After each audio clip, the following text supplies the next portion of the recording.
El ajedrez puede ser simplemente un juego muy divertido y punto, que se puede practicar desde los 3 años hasta los 103. Puede ser un deporte, si te lo tomas muy en serio y quieres competir incluso a alto nivel, puede ser un deporte competitivo muy exigente.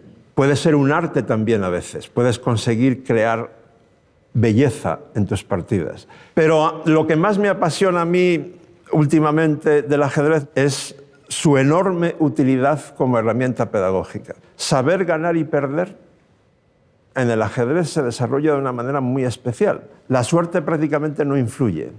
Por tanto, en el ajedrez, el que pierde es el que más aprende.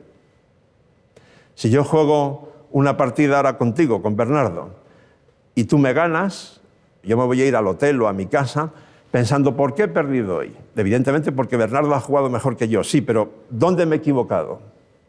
¿Qué tengo que hacer la próxima vez para no cometer un error parecido a ese?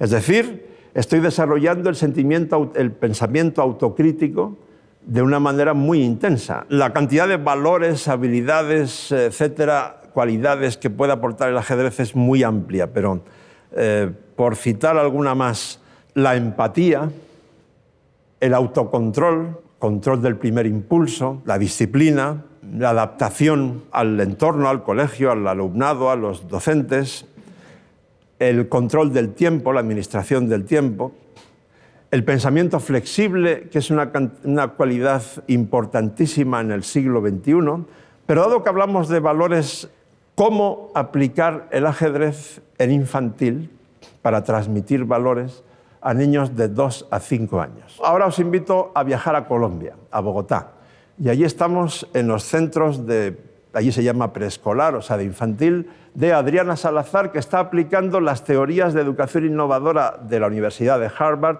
al ajedrez. Entonces, una cuestión esencial es el tablero gigante en el suelo. Entonces, los niños son invitados a jugar, a corretear por el tablero. Cuando ya se han acostumbrado, ponemos una música, y cuando se han acostumbrado los niños a la música, añadimos una letra que enseña a mover los peones. Y cuando ya se han acostumbrado a todo eso y se aprenden la letra de cómo se mueven los peones, Adriana va donde una niña. ¿Tú cómo te llamas, perdona? Ana. Pues Ana, tienes 3 años, ¿vale? Entonces le dice a Ana, Ana, tú eres un peón.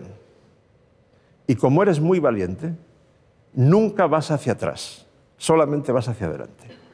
Y vas hacia adelante, pero solo por tu columna, que es esta. No puedes irte ni a esa ni a aquella, solo por esta columna. Y una cosa más, solo puedes mover cuando te toca. Y entonces tienes que esperar después a que tu compañero responda y solo entonces puedes volver a jugar. Ana lo que tiene que pensar es que está jugando, pero en realidad lo que estamos haciendo con Ana y con todos sus compañeros en esa clase, en ese aula, es transmitir valores importantísimos a esa edad. Por ejemplo, lateralidad, psicomotricidad, memoria, atención, concentración, geometría elemental, diagonal, horizontal, vertical, pensamiento lógico elemental, respeto por las normas, respeto por los compañeros, que no se me olvide control del primer impulso.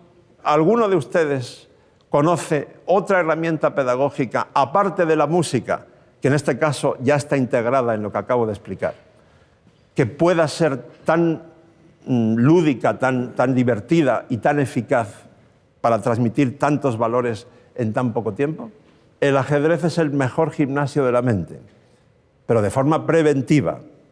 Y esto no lo digo yo, esto está apoyado por estudios científicos serios. El más serio se hizo en el Instituto Albert Einstein de Nueva York.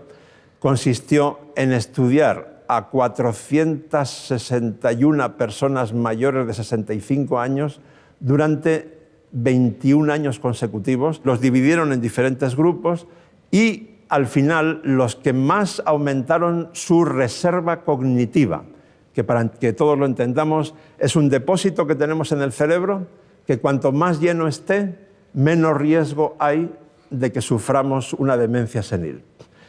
Los que aumentaron más su reserva cognitiva a una edad en la que lo normal es perderla, fueron los que jugaron al ajedrez y al bridge, que es un juego de cartas que también requiere bastante destreza mental, y en tercer lugar, los que se dedicaron a bailar, porque bailar requiere una gran coordinación entre la mente y el resto del cuerpo. El director de este estudio dio después una entrevista al Washington Post donde dijo: muy pronto nuestro médico de cabecera nos va a recetar una partida de ajedrez y un crucigrama cada día, ejercicio físico moderado y una alimentación equilibrada. No hay ningún problema para aprender ajedrez a cualquier edad. Si lo que quieres es pasártelo bien o cultivar el gimnasio de la mente para retrasar tu envejecimiento cerebral, absolutamente cualquier edad es buena, hasta los 103 años.